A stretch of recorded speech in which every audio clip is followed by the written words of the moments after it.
হ্যাঁ বউ, কি দুহরিয়া ভাত রান্দা লাগবে না? তাহলে বাচ্চারাও যাইয়া।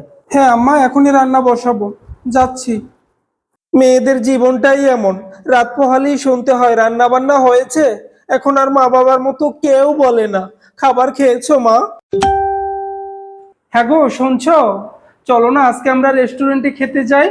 না না, আজকে হবে না, অন্য আরেকদিন নিয়ে যাব। হ্যাঁ, আজকে আমার অফিসে অনেক কাজ পড়ে আছে, বুঝছো? ও আচ্ছা। এই তুমি আবার রাগ করো না। না না না, সমস্যা নেই, তুমি তোমার কাজ করো। কিছু কিছু মানুষ নিজের কাজকে ইম্পর্টেন্ট মনে করে। কি ব্যাপার সিনথিয়া, আজকে কলেজ থেকে আসতে এত দেরি হলো যে? এক্সট্রা ক্লাস ছিল ভাবি। ও আচ্ছা, এক্সট্রা ক্লাস, তাই না? বাহ, আজকাল মানুষ গুছিয়ে মিথ্যে বলতে জানে, এক্সট্রা ক্লাসের নামে লটর পটর করে বেড়ায়। এই নেন ভাবি, মোর হাফ প্যান্টটা ভালো করে ধুইয়ে রোদ দিয়ে থুইয়েন। এমন কিছু বেয়াদব আছে যারা মানুষকে হুকুম দিতে পছন্দ করে।